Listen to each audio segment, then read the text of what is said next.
Bonjour les licornes et les pirates. Aujourd'hui, je vais vous lire Matryoshka de Sandra Nelson, Sébastien Pelon, aux éditions Les Albums du Père Castor. Au nord-est de Moscou, dans la forêt de Semenov, vivaient Ivan et Natacha, modestes moujiks et leurs 5 filles. Aussi belles que douces, elles s'entendaient à merveille et ne se quittaient jamais. D'une ressemblance saisissante, selon leur taille successive, les distinguait. Chaque fille possédait un don particulier.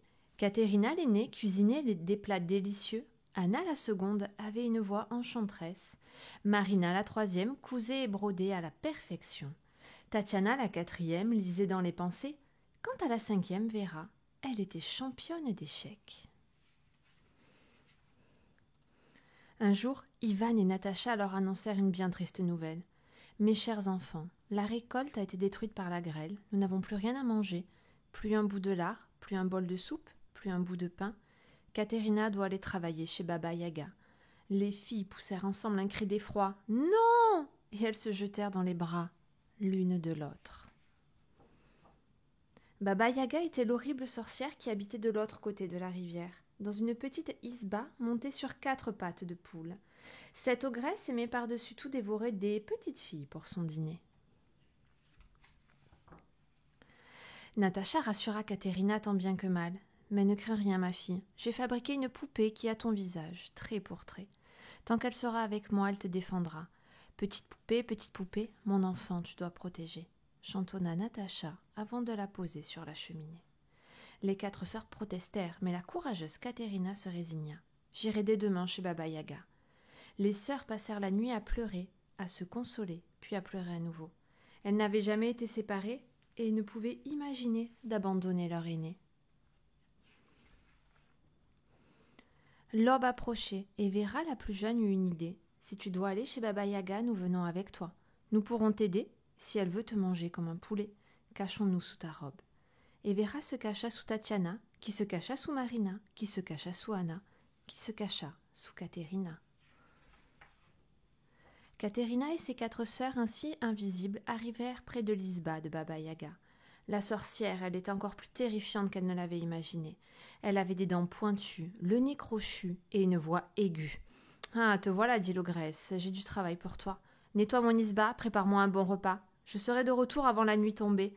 Par le froid et par la pluie, par le grand vent de minuit, si tout n'est pas bien rangé, oui, je te mangerai. » Tremblant de peur, les sœurs se dépêchèrent de balayer, nettoyer, ranger, tandis que Katerina préparait sa spécialité, un bortsch avec de la betterave, de la viande et du chou, puis une vatrouchka au fromage blanc truffé de raisins secs. Baba Yaga rentrant plus tôt que prévu, car elle avait très envie de croquer la petite fille.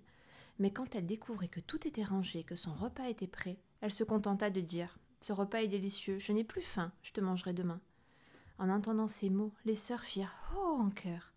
Mais Baba Yaga, qui avait dévoré tout son plat, dormait et ronflait déjà.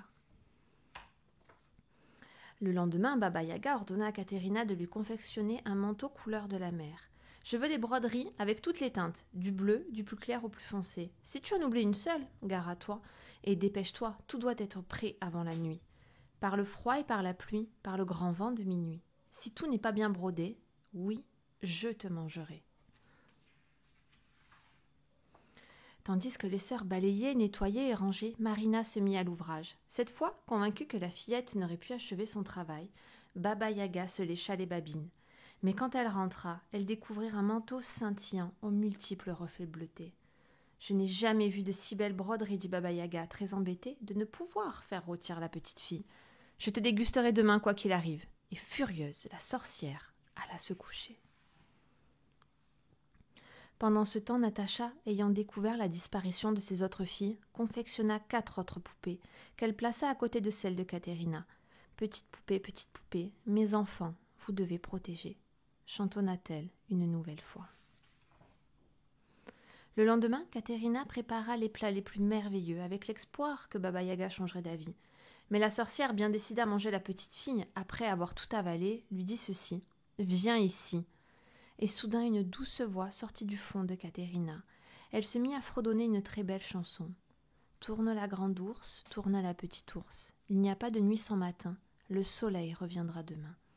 Anna chanta si bien que même Baba Yaga fut émue. Elle pleura si fort que Lisba se mit à trembler et à tourner sur elle-même.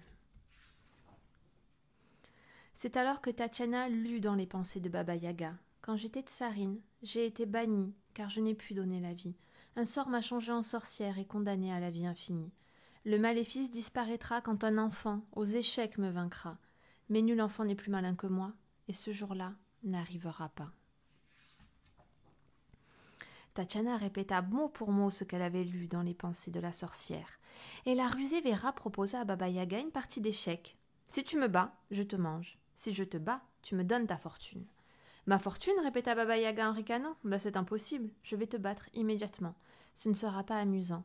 Mais si c'est ta dernière volonté avant d'être avalée, tu peux préparer l'échiquier. » Baba Yaga, qui avait une très mauvaise vue, ne réalisa pas qu'une troisième main sortait de la robe de Caterina. Véra se concentra tant et si bien qu'elle battit la sorcière.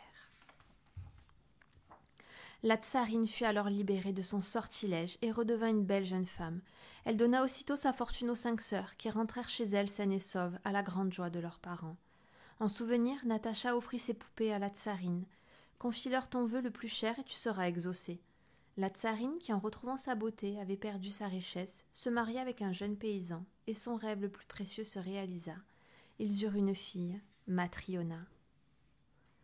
Ses parents la surnommèrent affectueusement Matrioshka. L'enfant avait pour seul jouet les poupées gigognes, dont elle ne se séparait jamais. Et devenue adulte, elle se mit à en fabriquer et leur donna son nom. Et depuis, les poupées Matrioshka symbolisent la fertilité et sont aimées des enfants dans le monde entier. Cette histoire vous a plu ? Laissez-moi en commentaire les prochaines histoires que vous aimeriez que je vous raconte.